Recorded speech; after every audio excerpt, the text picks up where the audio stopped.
So I would like to first thank you all for joining and welcome to another Product People live stream event. Before we start, a quick reminder that our events are streamed on YouTube, LinkedIn, Facebook, and Twitch.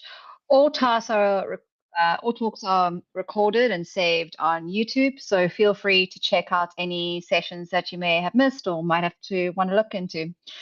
But a perk of joining today live is the fact that you can share your own insights and ask questions via Slido. So already you can feel free to scan the QR code, or go to slido.com and go to the associated code. I just would like to introduce the speaker first, who's here already, and then I'll take you into just a bit about us. But we have upcoming today in today's talk, we have Sagar Nikam. He's a seasoned product leader and AI strategist with a proven track record spanning innovative startups to global Fortune 100 enterprises. He specializes in driving the development and launch of cutting-edge data and AI products, translating complex technologies into tangible business value. And today he'll be speaking about pricing and packaging in the AI era, which I think would be very applicable to all of us here today. But before I hand it over to Sagar, let me briefly introduce myself and Product People. So my name is Sarah. I'm a product management consultant at Product People and your host today. I actually have a background in mechanical engineering and biomedical engineering, and I've worked in various different industries, either through Product People, but also through my own ventures prior to that. Yeah, let's go into who we are and what we do. And I'm sure most of you know already, but let's speak about that. So for those who don't know us, Product People provide interim product management and product leadership through our 40 product managers. We also run one of the largest PM communities in Europe with more than 60,000 members. So this is how we give back. And today is, for example, an example of one of the many things that we do. So to make this a bit more personal, and before I hand over to Sagar, I'd like to get to know you, and we'd love to hear from you. So please, again, go to the Slido link, scan the QR code here. And the question here today is, when you think about pricing an AI-powered product, which approach feels most fair to customers and easiest to defend internally?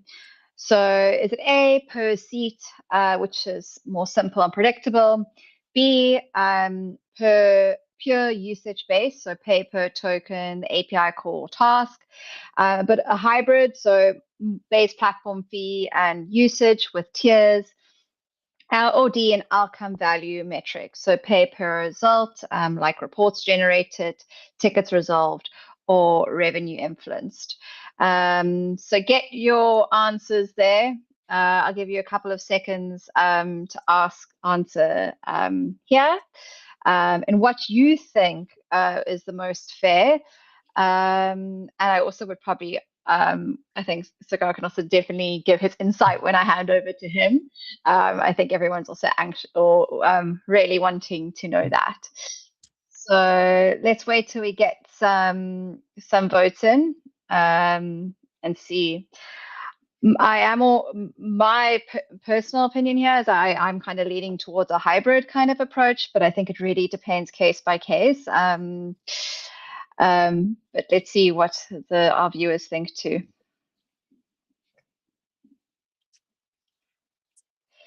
So hybrid is sitting at 67%. Oh, we're getting some more. Okay.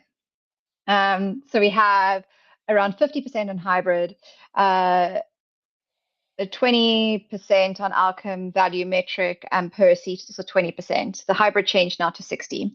So I know everyone is burning to hear what probably Sagar's input is on this question. So with no further ado, I'd like to hand over to you and we'll get going into this talk. I'm very excited to hear all about it.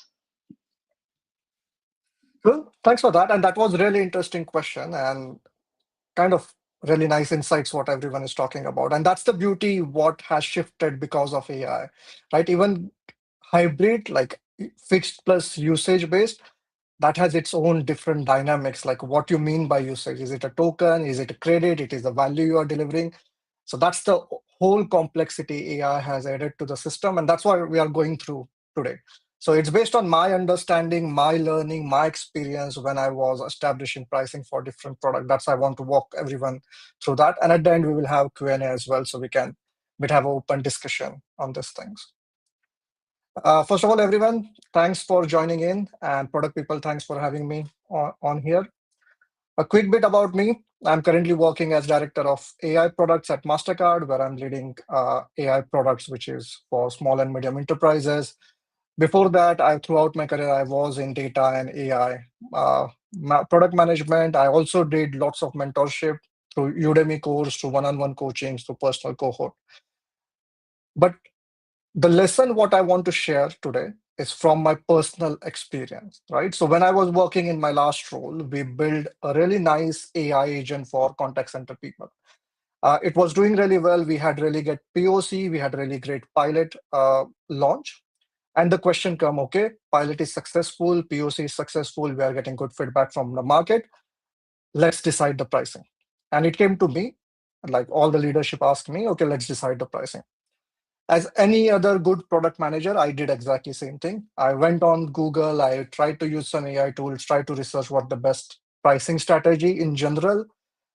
Every product manager dreams sometime to have like a SaaS-based product leading end to end, right? So similarly, I thought the best pricing model is go with seat-based, right? So the overall product was automating the email flow. When customer queries come, it will understand the email, it will segregate, it will summarize, and it will resolve some of the queries as well, right?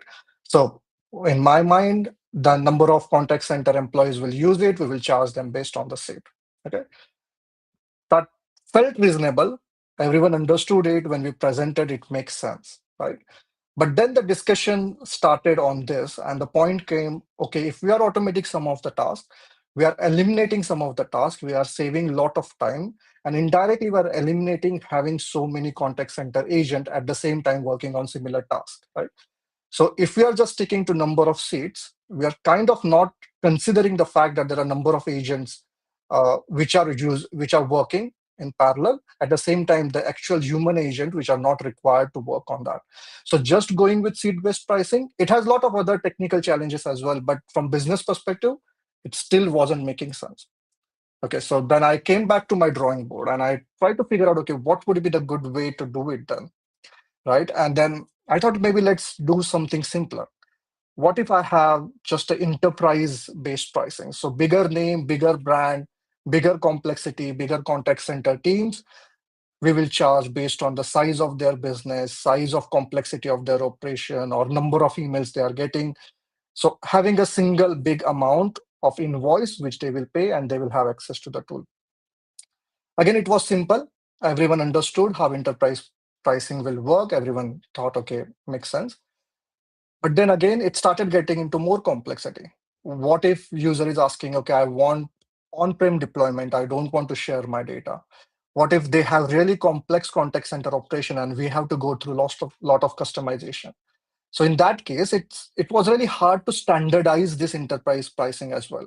Either we get into more service or contract mode that each time we will analyze your business requirement and each time keep giving you custom requirement. Then it's really hard to standardize, quantify, and scale that pricing model. So at that point, again, enterprise pricing didn't work that well. So I again came back to my drawing board and started thinking what else I could do, right? And then other was maybe let's simplify it a bit more. Rather than looking at rather than looking at enterprise pricing or a general price, what is I just keep everything to the basic? Maybe just focus on how much cost I'm incurring to develop the product and run the product. Maybe based on my business logic or based on my leadership or finance approval, I could add some margin on top of that, and maybe that could act as my price. right? So it will include my development cost, it will include my token cost, include my running cost, everything, and then a bit margin on top of that. Fundamentally, again, it does make sense. It's really simple, but it has its own complication as well. It's really hard to, first of all, come to that actual cost, what is being incurred.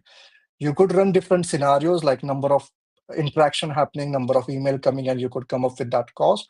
But again, the amount of R&D cost you put in, the product development cost you're putting, and then dividing that cost across number of users, number of customers, it gets into its own complexity.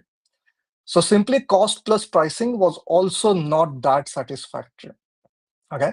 So what I learned is maybe sticking to any one of the traditional method might not work. And that's what the whole industry currently learning and going through, right? There is no one size fit all solution in pricing and packaging right now in the market, especially for AI product. And that's where comes the hybrid pricing. And that's what I think everyone also understood and agree. And kind of the poll also shows that majority of people think about hybrid price. But as I was saying, when we say hybrid pricing, it's still not that straightforward, right? Are you considering a base price plus usage based price? And if you say usage based, so are you considering that usage based on, say, number of tokens they are using, or you are allowing them some credit and what they are using, or you are charging them only when there is an outcome, only when there is a successful outcome, or when there is a workflow run? So there are a lot of complexity comes into that. And that's why, like, because AI product could be very different based on the use case and based on the deployment. And that's why your pricing and packaging should adapt to how you're presenting and offering it to your customer. So if you look at the traditional pricing, like now we have established that SaaS, like a normal seat-based pricing, fundamentally doesn't directly replicate and make sense for AI product, right? The foundational understanding of SaaS-based price was more human using it, more seats they will buy, more revenue it will come, right? But it's not directly translating for AI product. Even if we say we are deploying agents, so agents are not necessarily one-on-one deployment as per human. One agent, one human could be managing multiple agents, right? So you can't have seat-based price just based on number of human. So that doesn't replicate number of seats. Also, if you have one human accessing one agent, what if that one human is a super user? They are using way more as compared to anyone else, and you are increasing lots of operational costs. And that gets into its own complexity as well. So fundamentally, this is not directly replicable, but there are some other challenges with SaaS-based pricing as well. So let's try to drill down a bit why this type of pricing model or even any other traditional pricing model are not directly replicable to AI, right? So this was the post last year from Sam Altman saying that their pro subscription, which was $200, was still loss making for them because people were using it a lot as compared to what they had planned for, right? And same was there was for Microsoft as well, that on every Copilot license they were losing money. Even right now, majority of AI companies, they are loss making because the amount of money they have to put into R&D, new model development, continuous evaluation, and even sometimes you will see the adoption, and but then suddenly it falls down. Same what happened with Sora, which was launched by OpenAI. It went really well at the start, but then they had to stop it last month.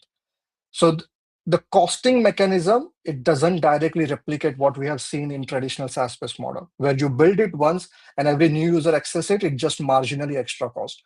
But in AI, every user asking a question, every user running a workflow, every user executing something, it's cost to you. And that each cost needs to be accounted in how you're pricing your product. Another challenge is missing to capture value, right? Even continuing with our example of agents, right? So if we say now because of my AI automation or because of my agentic AI system, you no longer need 30 agents. You can do all the work by 5 agents, right?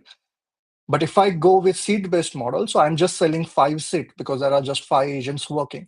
So I'm missing the value what my product is offering by eliminating those 30 human agent or task of those 30 agents. So you can directly replace or kind of convert your number of seats into the number of agent or value you're adding. Similarly, the quantified value, the actual value, the business is realizing based on your product, right? Because now you don't need human agent. It could be you're saving 4 million of annual revenue. Now, if you're doing with your cost plus margin, like say how much you're putting in your development or how much your operational cost in running those model, adding a small value, you might be reaching to a particular number, but that number, what you're reaching here, could be way smaller than the actual value what business is realizing because of your product. At this time, like if as a business you're comfortable with this approach, it still makes sense, but it's kind of you're leaving money on the table. You could increase the price, or you could convince them or show more value of your product and try to accommodate your price to be more reasonable towards the actual value your product is adding. And finally, also SLA, right? So if the end outcome or jobs to be done here is resolved the query what they're receiving from users or receiving from their customer, right? And because of your agent, you have done like, okay, now all your queries are resolved in 2 minutes, like average in 2 minutes, right? And this could be enabling them maybe some regulatory benefit, maybe some higher NPS score, more investment, more brand value, more customers. There are lots of like unquantified or supportive benefits it's realized because of the value you're adding.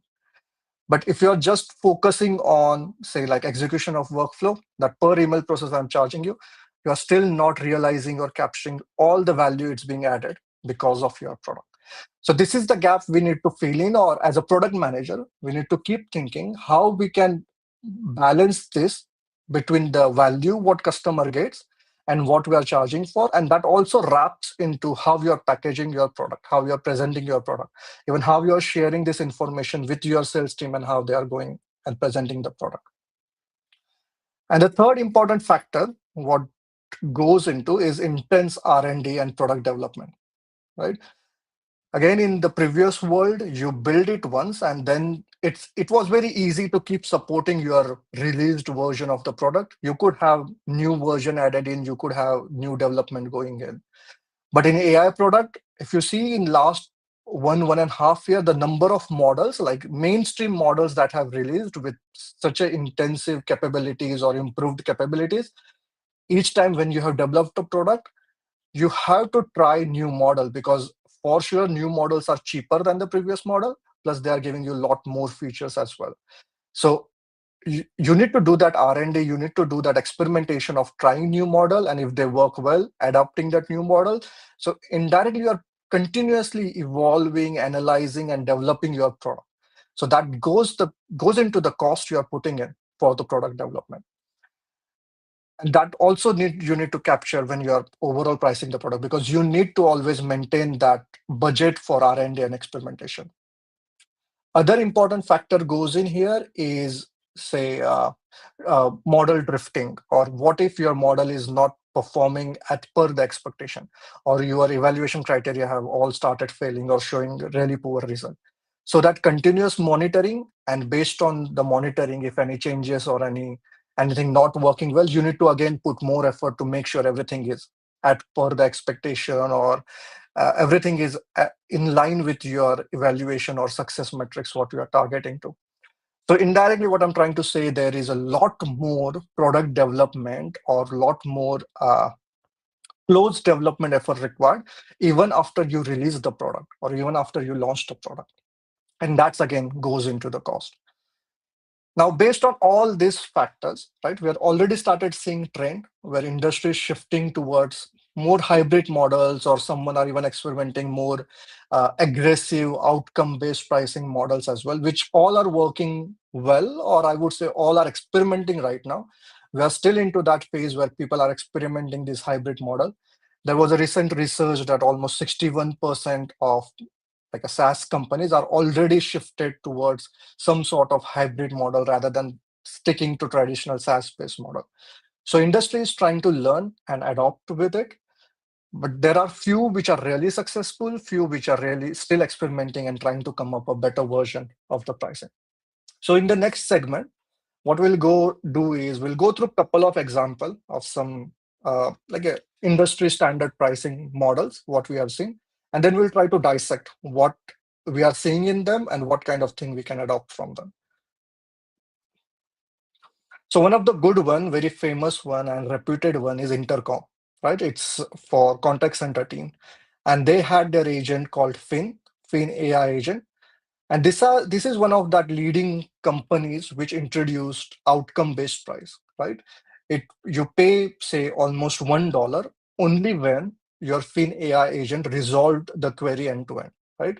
If that Fin agent handles the query, user confirm, okay, it's resolved, or user is not coming back with any further question, that consider it resolved. And if based on number of query it resolved, then only you pay them, right? If it's not resolved, you won't pay them. That is again very aggressive because there will be number of query which might not be resolved. There will be query which are still in progress. But because doing this, they have gained a lot of trust from their customer that, okay, I'm only paying when it's resolved. And they're also gaining lots of traction from the user who wants to come and try this. So this is really good method of pricing it. Another one, again, based on outcome based, is your Salesforce, their Agent Force product. In this one, they have some fixed price as well, like you could get fixed credit, but they have this per conversion pricing model as well. So you pay €2 per conversation. So whenever your agent force handles a conversation, irrespective of the output, so it's kind of workflow execution. When this particular workflow is executed, we will charge you, right? Again, this is their method, which is also working really well for them. Another one is Gamma. If you have seen, it's again a tool to generate PPT and generate some nice graphics as well. So this is, again, they have went with a traditional, like I would say, hybrid method. So you can see here there is a seat-based model. So there is a per seat $8 or $18. But if you see the fine prints here in terms of what you are getting, there is a mention of in a free tier, you get 400 credit per sign up. In plus tier, you get 1,000 credit and then 4,000 and then 20,000, right? So what they have done is they have enhanced their seat-based model with some credit mechanism. And what this credit helped them is to kind of cap the operational expense going behind running all these AI models. So with 100 credits, it's like their mechanism of counting the queries or tokens they are burning for these 100 queries. If you reach to that point, indirectly you have consumed all the budget which they have estimated or which they have budgeted for this particular plan. There is always an option that you could get some extra credit or buy some extra credit. But the another focus here is that talking about credits, right? This is again a really good shift what we are seeing in the market. Earlier, there was a fear that people won't understand what exactly credit means, what exactly token means, or how to convert tokens into actual money or credit into actual money. But with AI, like that's the shift what's happening when people are getting more educated and understanding this type of calculations as well. That what exactly credited, how much credit I will get, how I will use it, how I can rationalize it so I can use it for whole month or whole week, the way they are using with any other product as well. Another example is Replit, again, really famous development tool. In this one, again, they are having like a seat-based model, kind of you could buy your own seat. But you will say they also have a credit, but they are talking about credit in terms of money. They are not talking about credit in terms of number of queries or number of changes or number of prompts you are sharing with them. For sure, there is a calculation and mechanism behind this, but the way they are packaging is with, say, $20 package, you get $20 as monthly credit. With $100 package, you get $100 as monthly credit. You use them, you burn them.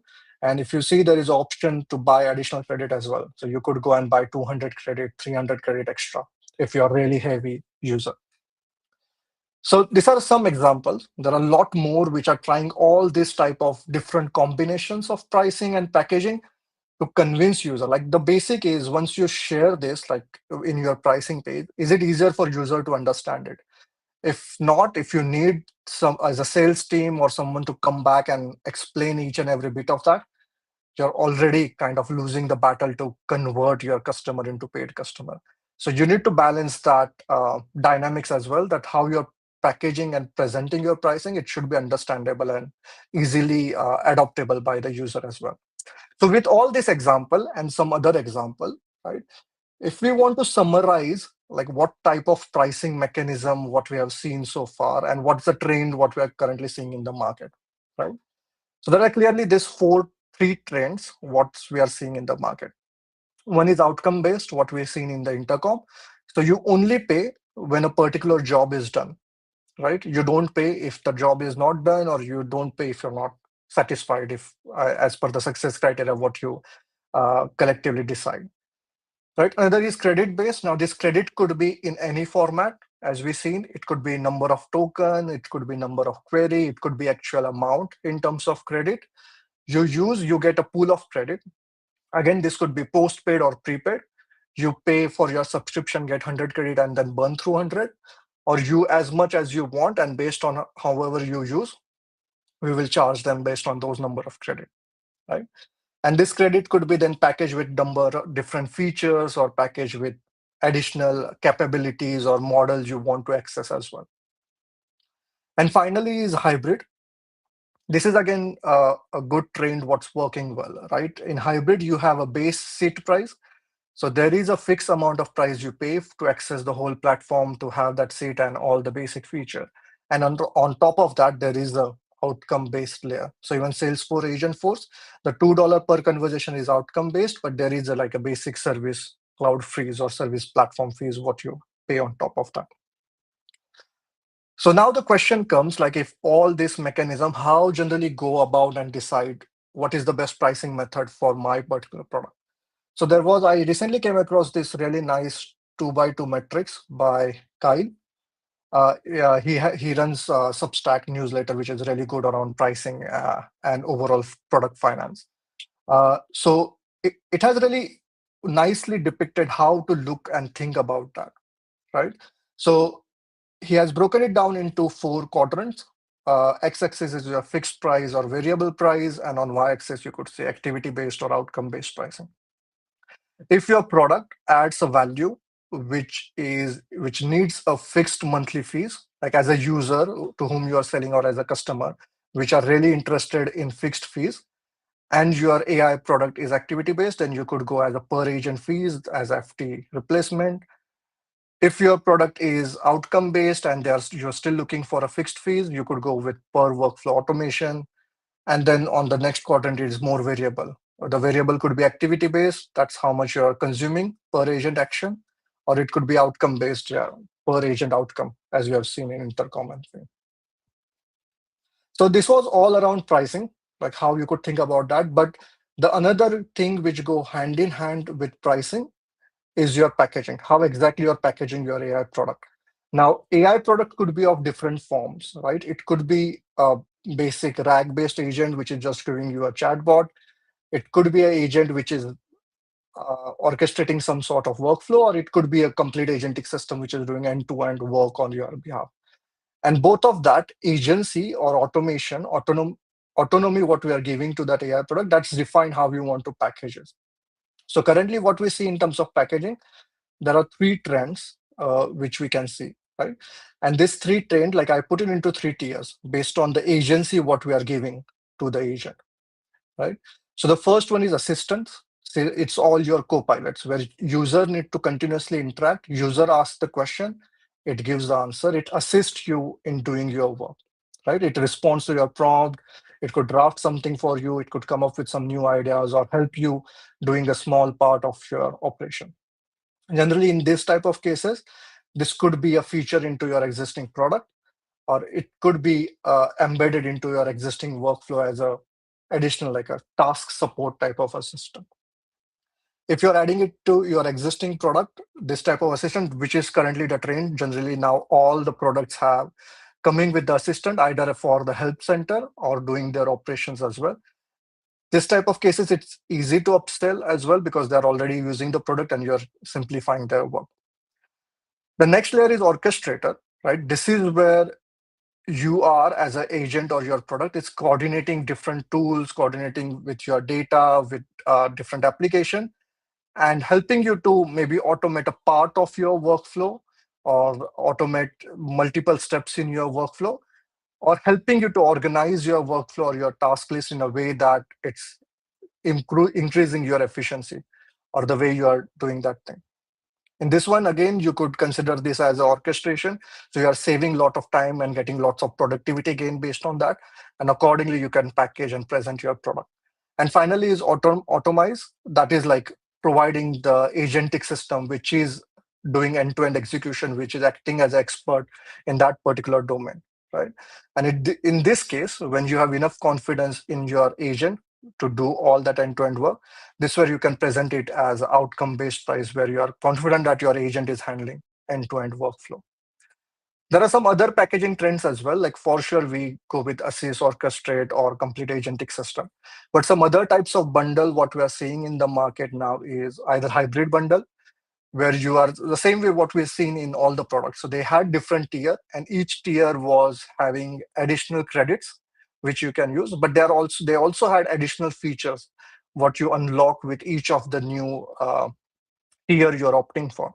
So $8 had say 3 features, so $18 had 4 or 5 more features.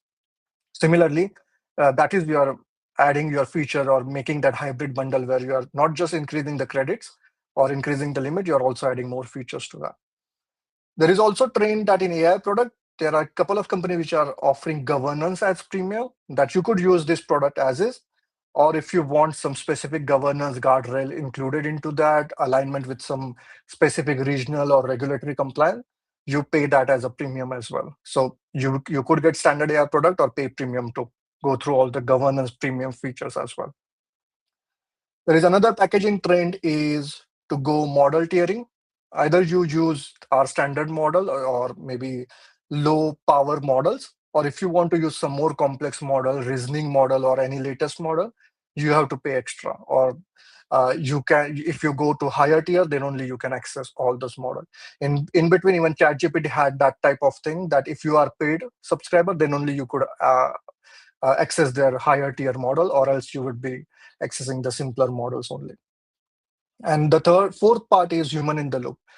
Now, even if we are offering autonomy to our agentic system or to our product, there are lots of use cases, there are lots of customers who still want human in the loop in the way their product is working or the way their processes are working.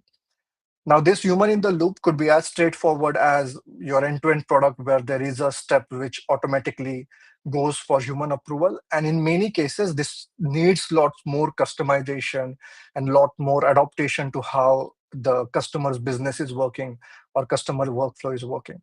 So many times that customization or enabling that human in the loop process, that also gets into the packaging trend as well in terms of how you're packaging the product. So you could have your standard pricing or standard offer. And then if you want some customization, if you want a dedicated human in the loop in few steps, that could come as a separate package or additional features to that.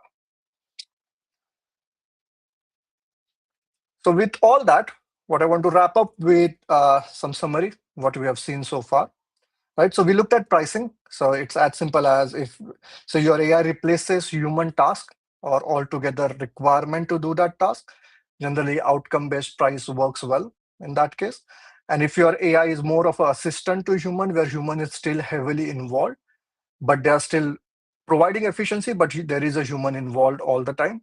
In that cases, usage or credit-based pricing works well because the more human use it, the more you can charge them. And in packaging, we saw 3 levels of packaging. Tier 1 is Copilot, which is more of a human assistant, then orchestrator, where you're automating a particular task or workflow. And the final one is where there is no human intervention required. You're building the whole agentic system, which is managing end-to-end workflow. Cool. Yeah, with that, I wrap up my thing. Yeah.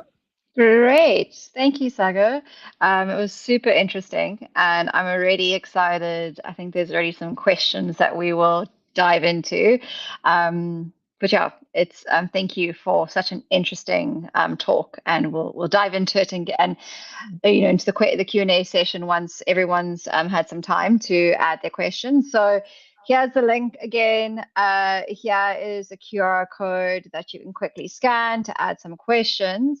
But while you think about your questions, I'll share a few more slides just about product people and what we do.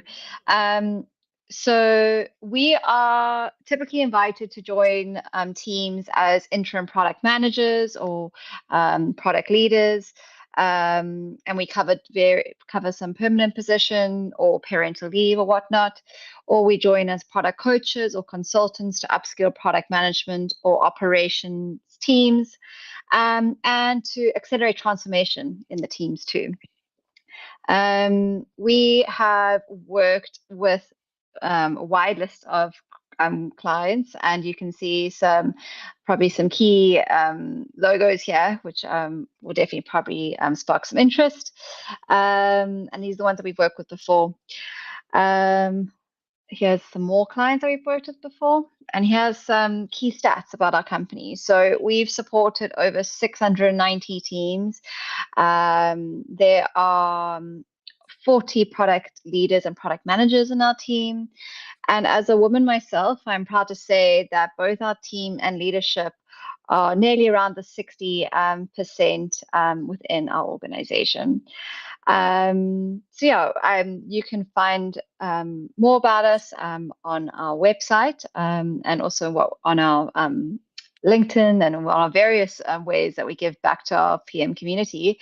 But I think we can dive into some questions. I see we have some already.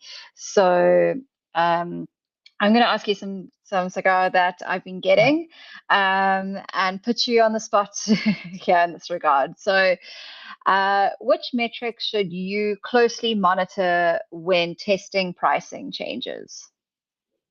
Yeah. So I think this stays to like a core product mindset or core product frameworks, what we generally work on, right? So even if it's being AI product or non-AI product, it works exactly same. So whenever we are doing any changes in our pricing, we need to track all our traditional metrics, like your active user, your conversion, your churn, your satisfaction ratio, and all that. If you see any changes into that, that should kind of indicate you that you need to revisit and see what's going on wrong at that point. Whenever you generally do pricing change, I personally advise that it shouldn't be drastically changed. It has to be gradual and done in a due course of time. Like there are lots of stories where companies have drastically changed the price and drastically increased that, and which have caused lots of trouble for them. So whenever we are changing any price or experimenting, it has to be gradual and spread across a duration of time. Great. I think this leads and segues quite nicely into the next. And I think you've touched on it a little bit, but if you want to expand it, is how can we design this pricing in a way that maintains the trust? You said that you rolled it out quite slowly. So maybe you can just expand. This is just another question that we have, which leads into that.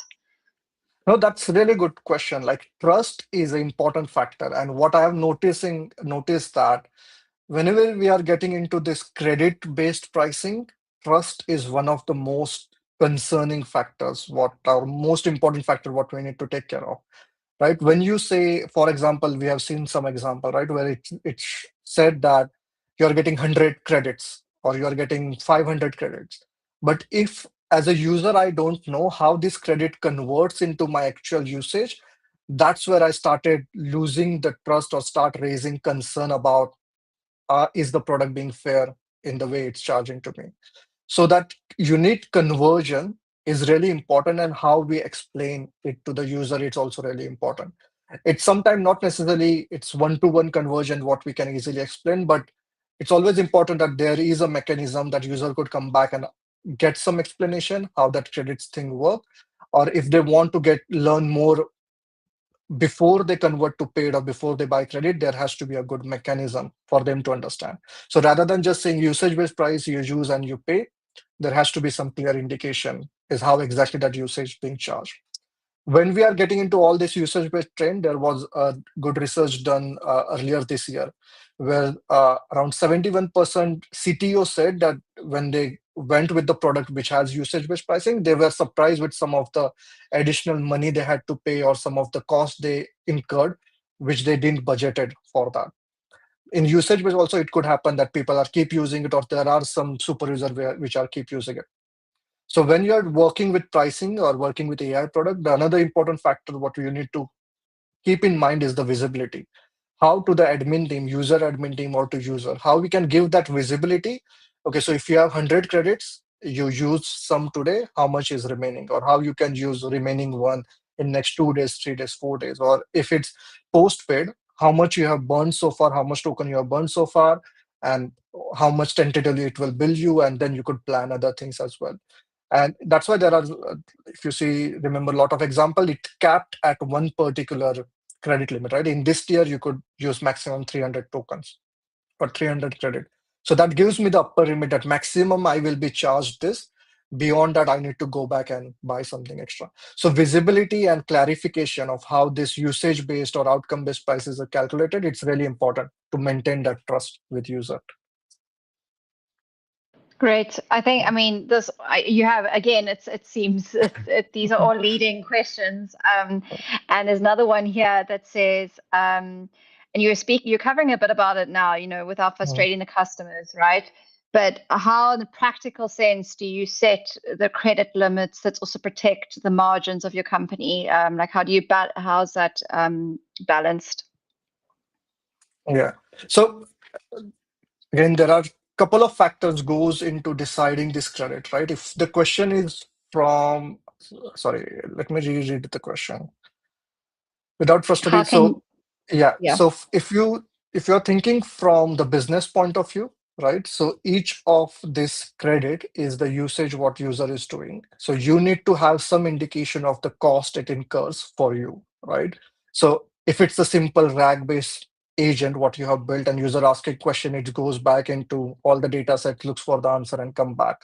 So roughly when you're doing your development, you could have estimation of number of tokens it consumes or it burns to give you the answer, right?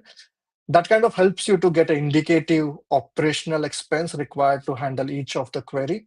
And then based on that, then all other technical cost you incurred, you add to that to understand like how much is your total cost. And based on that, you could put the pricing on each of the credit, right? Now, in terms of number of credits, what should go into each tier? That's driven by your cost and what user is expecting from you, right? Either you go with the approach of researching with user, trying to understand their usage, trying to understand their expectation, and then based on that, with your cost, decide the limit together. So that's where user is helping you to decide what's the right limit or right kind of ceiling for that credit. Another way is based on your competitor. Sometimes you have to set your limit. Like, okay, this is cost per credit or cost per token for me. Based on that, I've seen our competitor have pricing range for first year between $15 to $20, right? So based on my pricing, how much credit I can offer in that similar price band, and that can also kind of help me to decide my credit ceiling based on that. So based on which type of product segment you are in, what your use case, what market you're competing for, either you work with user and set that credit limit, or look at competitor and set that limit, or just look at your own cost and keep it with dynamic that user to choose their own limit because you know your cost and you could convert that into price. Great. And then I think, going into, we've spoken now about credit limit and the usage, but you also spoke about the outcome-based pricing model. Mhm. And the question here is, how can we design an outcome-based pricing model to prevent abuse from the retries or disputes? Like, what is the definition of done there? What counts as successfully being done? Yeah, no, that's again very important point. So how I look at it is I consider it as defining a value matrix, like a unit value matrix, right? Whenever you're working with outcome-based pricing or even like a mode where we want to look at outcome-based model for our product, first we need to define that value unit metrics, right? When we say it's delivering the value, what exactly it means, right? So if we go with our example of say contact center agent, where we are saying that it automates your email, right? So is value what in this case is your value unit is number of email it is going through, right? Or it is processing. Is it number of email it's going through and it's replying and resolving the query? Is it the amount of time it's saving from the human agent to read the email by automating it? Is it the additional benefit what it's offering because you are doing this automated, or are you maintaining your SLA? Right. So based on your research, based on type of customer you are working with, you need to come up with the right value unit metrics. And then that value unit metrics converts to your outcome-based price, right? Now, when you're deciding this value unit metrics, you need to make sure that it's similar to what we talk about, say, vanity metrics. It shouldn't be a metrics or a unit that you can't influence. It shouldn't be something that even if you're tracking, there is no added value to you. So this metric should be in a way that whatever development you are doing in the product, whatever the feature you have in your roadmap, that should be influencing this particular metrics and indirectly helping to deliver that value to the user. So going back to example, if in the case of email, if resolving that email query is the metrics I'm tracking, so my outcome-based price is my agent replying to the email and that resolving my customer query and customer not coming back to me, or customer is saying thank you note, that could be a brownie point saying that, okay, everything is done well. So that could be my value unit metrics. And then based on that, I could start building my pricing and other strategies. Great. You have so much knowledge to give, and it's so great. I feel like all of these are really being tackled properly here. So how quickly should teams iterate on pricing for AI products? If they have developed this product that they'd like to get out, what is that kind of the typical process? And I know you spoke about that, we have to approach it as we do with product. You have to make sure that you're monitoring your metrics and whatnot. So I'm assuming it's pretty much a similar kind of course that you'd propose here too. Yeah. No, again, that's a good point. It's like I haven't seen any standard like numbers where like it's a golden rules or something like that that you always follow.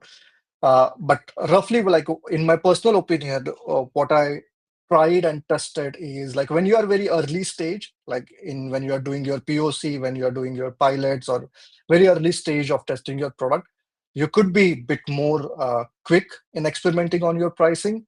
Maybe in 4, 6, 7 weeks, you could try a couple of pricing method and see how people are reacting, and then validate which pricing method working well. Even if like it's not necessarily the range of price, it could be different pricing models altogether, what you could try in this particular phase. And whichever works well, and you go ahead with that, right? If you're if you're already released the product, you're already in that early scale up phase, that time you could be a bit more cautious, maybe quarterly or every 3-4 months, you could try experimenting some different model. Again, in that phase, if you're trying to go with completely different pricing model altogether rather than just pricing range, it's better to experiment it on the small scale or with some pilot customer or with trusted customer, and that works well, then you can try to adopt it to larger audience. But again, you needs to be very careful on that phase. And when you're really mature, your product is already in the market, you have already established partner, that where I think you need to be a bit like a lot more cautious of what you're doing. And even you need to consider your competitors as well in that phase, because any small change your pricing, it could start like a wave of lot of churns happening and people to going your competitor. So in that phase, you need to be very, very careful, maybe slow it down to 6, 7, 8 months, but very gradually trying it with a small group. If successful, then gradually releasing it again. But all these numbers are based on like my understanding and what I have tried and tested. In real world, for your business, your use case, your industry, your competitive dynamics, this could change. But the overall answer is when you are at the start, you have a bit more liberty to take more risk. As you mature, you need to be way more careful that you keep your customer happy and satisfied. Yeah, I think this leads into, how we navigate, the natural usage growth. It's actually into this next question. Or forcing these kind of upsells. I think customer always needs to be focused in its center, right? So you've given us a lot of tips already, but is there anything else you'd like to add on how you balance or align those like natural usage growth versus forcing the upsells and making it feel a bit unnatural and not, not Yeah. user focused, let's say. No, I think that's going back to my point when I mentioned about that unit value economics or unit value metrics. If you define that well, that helps you to map to the natural usage growth, right? If you focus on or still look it from the traditional product perspective, right? You have input, output, and then you are generating value or generating your outcome. If you keep tracking on the input, like say number of queries or number of API calls or number of token burn, that time it get a bit difficult sometimes to track it. That's where then the tier come or credit based system come. But if you want to go with the more like outcome based, you need to start focusing on say number of email process, number of document process, or number of decisions supported. So when you start aligning your usage metrics with the actual outcome or the value unit metrics, that time it's easy to progress it with that natural growth. It's really hard to keep it open-ended if you are going with like a post-paid type of system where user could pay based on the actual usage what they're doing. It is easy to map to natural usage or whatever usage they are doing. But when you're initially defining the tiers, defining the uh, number of credits at the initial phase, you might need to go with some research and defining it, and then give user option. If there is some super user, there are users which are intensively using that option for them to get more credits or more tokens to use. Great. We have, I think, time for one or two more. And there's a question here which I'll just reframe a bit in that I know you gave us some great examples of how credit or how different pricing and packagings work in real life world examples. And I think we did briefly chat about sometimes these also fail in some instances. We don't need per se to give the names of these companies, but if there are any examples, real life examples where you have seen that there were assumptions that were assumed wrong, and what was the root cause for some of these pricing design failures, or and how they went about the costing structure for the AI. If there is any great examples that I know you've worked with a wide range of companies and also very knowledgeable in the space. And maybe we don't have to label the company per se, but just maybe things to avoid. Yeah. Let me think for a minute on this.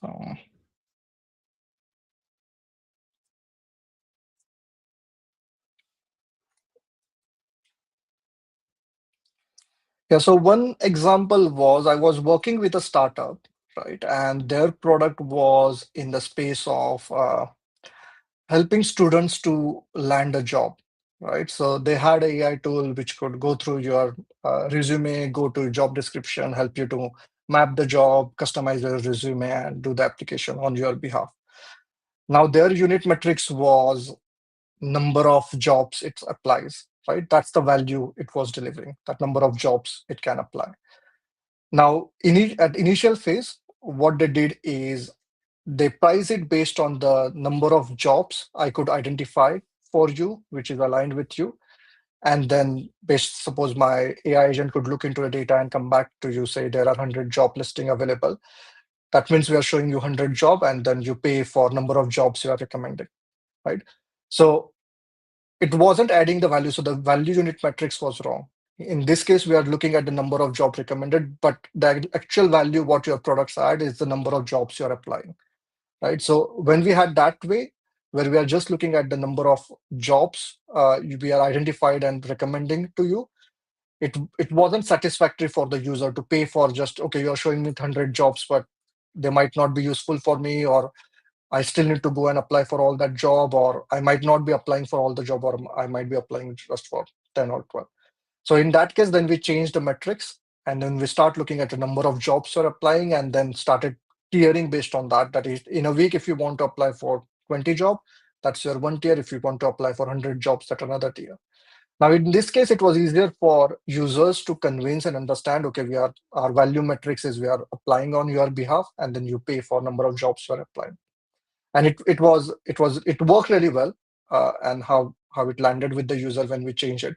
But I think it could have been even better if you could say number of interviews you are getting based on the jobs you are applying, right? That's where the kind of complete loop closes, that we are look into your job, we find your job, we automate, we kind of customize your CV, applied on your behalf, and that landed you an interview, right? So they are still working through that, what's the right unit metrics, but the first one was failure. So we moved to second one, which is working well for now, but we are still working on how we can improve that further. Great, and you only improve from these kind of learnings, and Yeah. so it's important to track what's happened and why. So amazing. I think what we'll do is slowly wrap up. Is there anything that you'd like to close off with? No, I think it was a really great session. Thanks everyone for having me here. And if anyone needs any other topic to discuss or anything to interact with me, you can reach out to me on LinkedIn. I'm happy to connect and have a chat. Great. It was super insightful, and I know there was a big firing round of questions. So thank you.